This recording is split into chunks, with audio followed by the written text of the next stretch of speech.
क्लीं श्री त्रिनेत्राय नमः।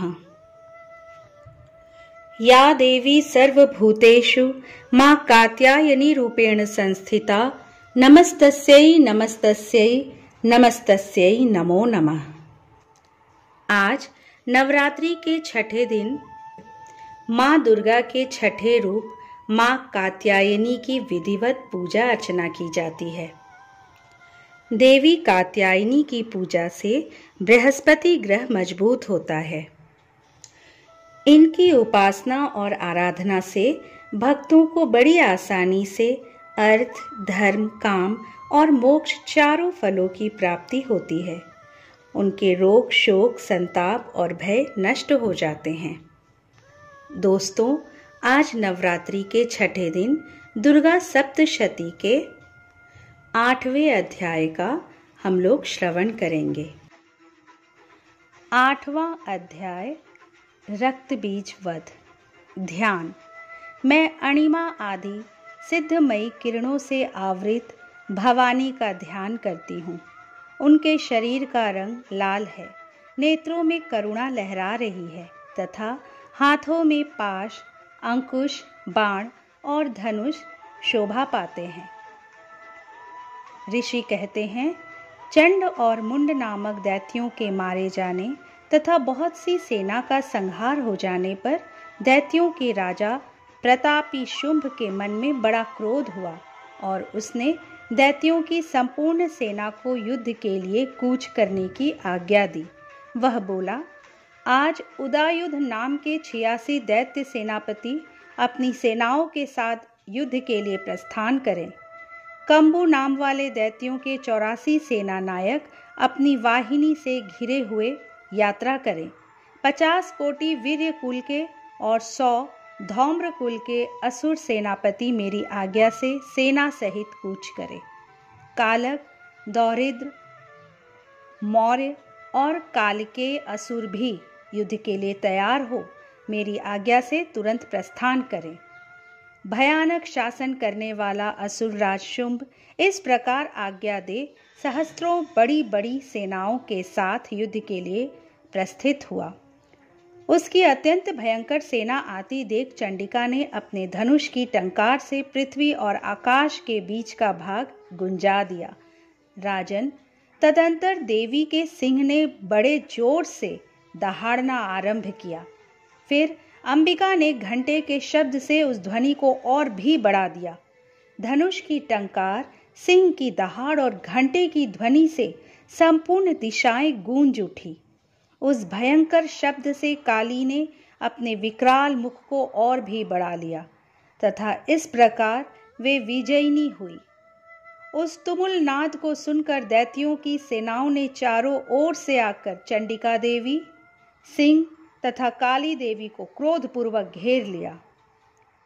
राजन, इसी बीच में असुरों के विनाश तथा देवताओं के अभ्युदय के लिए ब्रह्मा, शिव, कार्तिकेय, विष्णु तथा इंद्र आदि देवों की शक्तियां, जो अत्यंत पराक्रम और बल से संपन्न थीं, उनके शरीरों से निकलकर उन्हीं के रूप में चंडिका देवी के पास गई। जिस देवता का जैसा रूप, जैसी वेशभूषा और जैसा वाहन है, ठीक वैसे ही साधनों से संपन्न हो उसकी शक्ति असुरों से युद्ध करने के लिए आई। सबसे पहले हंस युक्त विमान पर बैठी हुई अक्ष, सूत्र और कमंडलू से सुशोभित ब्रह्मा जी की शक्ति उपस्थित हुई, जिसे ब्रह्माणी कहते हैं। महादेव जी की शक्ति वृषभ पर आरूढ़ हो, हाथों में श्रेष्ठ त्रिशूल धारण किए, महानाग का कंकण पहने, मस्तक में चंद्र रेखा से विभूषित हो वहां आ पहुंची। कार्तिकेय जी की शक्ति रूपा जगदम्बिका उन्हीं का रूप धारण किए श्रेष्ठ मयूर पर आरूढ़ हो हाथ में शक्ति लिए दैत्यों से युद्ध करने के लिए आई।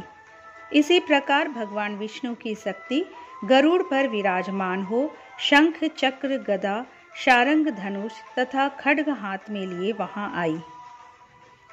अनुपम यज्ञ वाराह का रूप धारण करने वाले श्री हरि की जो शक्ति है, वह भी वाराह शरीर धारण करके वहां उपस्थित हुई। नारसिंही शक्ति भी नृसिंह के समान शरीर धारण करके वहां आई। उसकी गर्दन के बालों के झटके से आकाश के तारे बिखरे पड़ते थे। इसी प्रकार इंद्र की शक्ति वज्र हाथ में लिए गजराज ऐरावत पर बैठकर आई। उसके भी सहस्र नेत्र थे। इंद्र का जैसा रूप है वैसा ही उसका भी था। तदंतर उन देव शक्तियों से घिरे हुए महादेव जी ने चंडिका से कहा, मेरी प्रसन्नता के लिए तुम शीघ्र ही इन असुरों का संहार करो। तब देवी के शरीर से अत्यंत भयानक और परम उग्र चंडिका शक्ति प्रकट हुई, जो सैकड़ों गिदड़ियों की भांति आवाज करने वाली थी।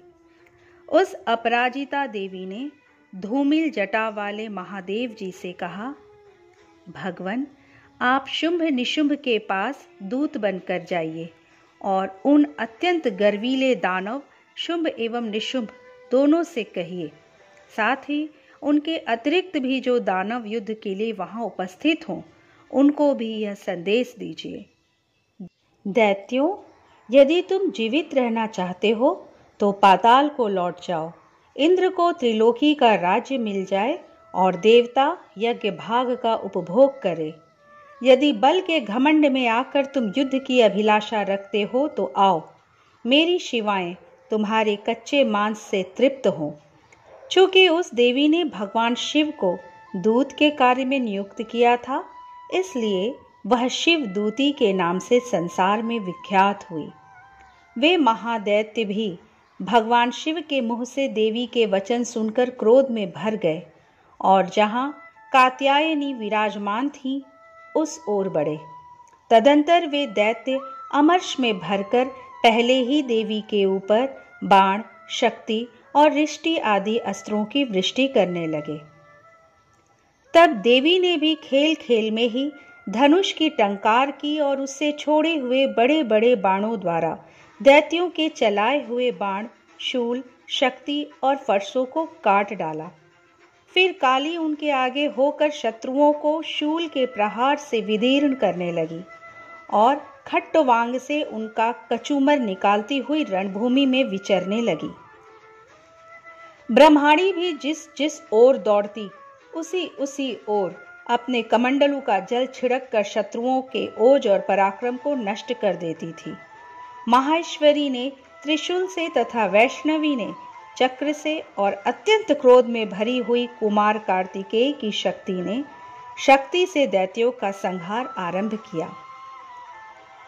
इंद्र शक्ति के वज्र प्रहार से विदीर्ण हो सैकड़ों दैत्य दानव रक्त की धारा बहाते हुए पृथ्वी पर सो गए। वाराही शक्ति ने कितनों को अपनी थूथन की मार से नष्ट किया। दाढ़ों के अग्रभाग से कितनों की छाती छेद डाली तथा कितने ही दैत्य उसके चक्र की चोट से विदीर्ण होकर गिर पड़े।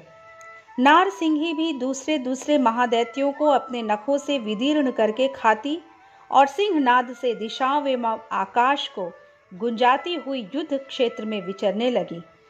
कितने ही असुर शिवद्युति के प्रचंड अट्टहास से अत्यंत भयभीत हो पृथ्वी पर गिर पड़े और गिरने पर उन्हें शिवदूती ने उस समय अपना ग्रास बना लिया। इस प्रकार क्रोध में भरे हुए मातृगणों को नाना प्रकार के उपायों से बड़े बड़े असुरों का मर्दन करते देख दैत्य सैनिक भाग खड़े हुए। मातृगणों से पीड़ित दैत्यों को युद्ध से भागते देख रक्तबीज नामक महादैत्य क्रोध में भरकर युद्ध करने के लिए आया। उसके शरीर से जब रक्त की बूंद पृथ्वी पर गिरती तब उसी के समान शक्तिशाली एक दूसरा महादैत्य पृथ्वी पर पैदा हो जाता। महासुर रक्तबीज हाथ में गदा लेकर इंद्र शक्ति के साथ युद्ध करने लगा। तब ऐन्द्री ने अपने वज्र से रक्तबीज को मारा। वज्र से घायल होने पर उसके शरीर से बहुत सा रक्त चूने लगा और उससे उसी के समान रूप तथा पराक्रम वाले योद्धा उत्पन्न होने लगे। उसके शरीर से रक्त की जितनी बूंदें गिरी उतने ही पुरुष उत्पन्न हो गए। वे सब रक्त बीज के समान ही वीर्यवान, बलवान तथा पराक्रमी थे। रक्त से उत्पन्न होने वाले पुरुष भी अत्यंत भयंकर अस्त्र शस्त्रों का प्रहार करते हुए वहां मातृगणों के साथ घोर युद्ध करने लगे। पुनः वज्र के प्रहार से जब उसका मस्तक घायल हुआ तब रक्त बहने लगा और उससे हजारों पुरुष उत्पन्न हो गए। वैष्णवी ने युद्ध में रक्त बीज पर चक्र का प्रहार किया तथा ऐन्द्री ने उस दैत्य सेनापति को गदा से चोट पहुंचाई। वैष्णवी के चक्र से घायल होने पर उसके शरीर से जो रक्त बहा और उससे जो उसी के बराबर आकार वाले सहस्रों महादैत्य प्रकट हुए, उनके द्वारा संपूर्ण जगत व्याप्त हो गया। कौमारी ने शक्ति से, वाराही ने खड्ग से और माहेश्वरी ने त्रिशूल से महादैत्य रक्त बीज को घायल किया। क्रोध में भरे हुए उस महादैत्य रक्त बीज ने भी गदा से सभी मातृ शक्तियों पर पृथक पृथक प्रहार किया। शक्ति और शूल आदि से अनेक बार घायल होने पर जो उसके शरीर से रक्त की धारा पृथ्वी पर गिरी, उससे भी निश्चय ही सैकड़ों असुर उत्पन्न हुए। इस प्रकार उस महादैत्य के रक्त से प्रकट हुए असुरों द्वारा संपूर्ण जगत व्याप्त हो गया। इससे उन देवताओं को बड़ा भय हुआ। देवताओं को उदास देख चंडिका ने काली से शीघ्रता पूर्वक कहा, चामुंडे, तुम अपना मुख और भी फैलाओ तथा मेरे शस्त्रपात से गिरने वाले रक्त बिंदुओं और उनसे उत्पन्न होने वाले महादैत्यों को तुम अपने इस उतावले मुख से खा जाओ। इस प्रकार रक्त से उत्पन्न होने वाले महादैत्यों का भक्षण करती हुई तुम रण में विचरती रहो। ऐसा करने से उस दैत्य का सारा रक्त क्षीण हो जाने पर वह स्वयं भी नष्ट हो जाएगा। उन भयंकर दैत्यों को जब तुम खा जाओगी तब दूसरे नए दैत्य उत्पन्न नहीं हो सकेंगे। काली से यूं कहकर चंडिका देवी ने शूल से रक्त बीज को मारा और काली ने अपने मुख में उसका रक्त ले लिया। तब उसने वहां चंडिका पर गदा से प्रहार किया, किंतु उस गदापात ने देवी को तनिक भी वेदना नहीं पहुंचाई। रक्त बीज के घायल शरीर से बहुत सा रक्त गिरा, किंतु ज्यों ही वह गिरा त्यों ही चामुंडा ने उसे अपने मुख में ले लिया। रक्त गिरने से काली के मुख में जो महादैत्य उत्पन्न हुए, उन्हें भी वह चट कर गई और उसने रक्त बीज का रक्त भी पी लिया। तदंतर देवी ने रक्त बीज को, जिसका रक्त चामुंडा ने पी लिया था, वज्र, बाण, खड्ग तथा रिष्टि आदि से मार डाला। राजन, इस प्रकार शस्त्रों के समुदाय से आहत एवं रक्तहीन हुआ महादैत्य रक्त बीज पृथ्वी पर गिर पड़ा। नरेश्वर, इससे देवताओं को अनुपम हर्ष की प्राप्ति हुई और मातृगण उन असुरों के रक्तपान के मद से उद्दत सा होकर नृत्य करने लगा। इस प्रकार श्री मार्कंडेय पुराण में सावर्णिक मनवंतर की कथा के अंतर्गत देवी महात्म्य में रक्त बीज वध नामक 8वां अध्याय पूरा हुआ। और अब हम सब मां भगवती की आरती करेंगे। ओम जय अम्बे गौरी मैया, जय श्यामा गौरी मैया जी को निश दिन ध्यावत, तुमको निश दिन ध्यावत हरि ब्रह्मा शिवरी। ओम जय अम्बे गौरी मांग सिंदूर विराजत, टीको मृद मद को उज्ज्वल से दो नैना चंद्र बदननी को।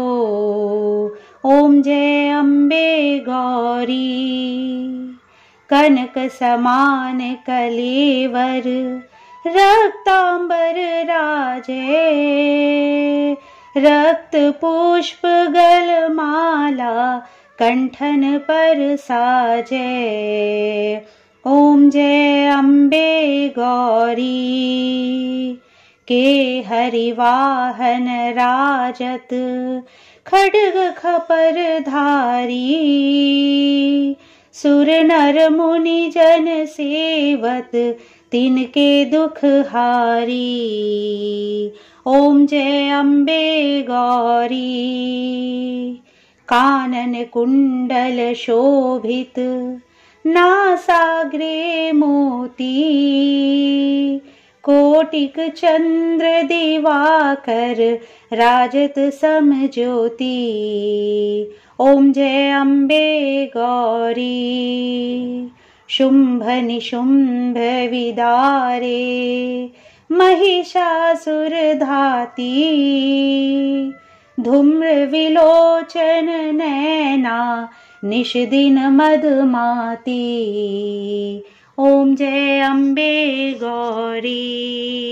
चंड मुंड संहारे शोणित बीज हरे मधुकैटभ दो मारे सुर भयहीन करे। ओम जय अम्बे गौरी ब्रह्माणी रुद्राणी तुम कमला रानी आगम निगम बखानी तुम शिव पट रानी। ओम जय अम्बे गौरी 64 योगिनी मंगल गावत नृत्य करत भैरो बाजत ताल मृदंगा और बाजत डमरू।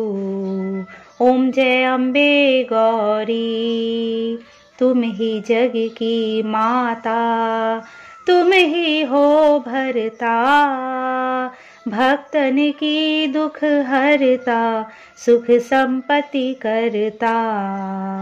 ओम जय अम्बे गौरी भुजाचार अति शोभित वर मुद्राधारी मन वांछित फल पावत सेवत नर नारी।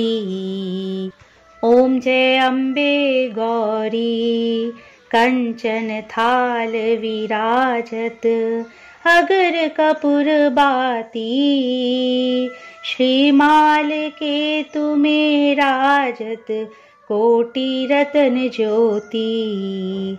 ओम जय अम्बे गौरी श्री अम्बे जी की आरती जो कोई नर गावे कहत शिवानंद स्वामी भजत हरि हर स्वामी मन वांछित फल पावे।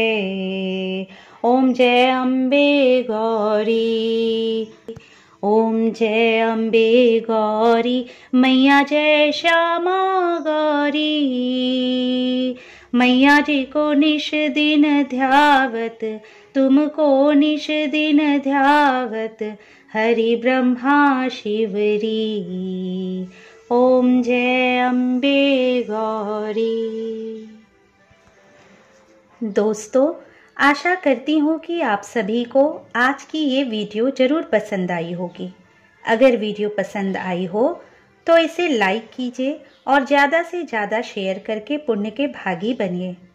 अगर आप चैनल पर पहली बार आए हैं या अब तक इसे सब्सक्राइब नहीं किए हैं तो प्लीज़ इसे सब्सक्राइब करके बेल आइकन को ज़रूर प्रेस कीजिए, जिससे आपको आने वाले वीडियोस की नोटिफिकेशंस मिलती रहेंगी। आपसे फिर कल मिलेंगे एक नए वीडियो में। जय माता दी।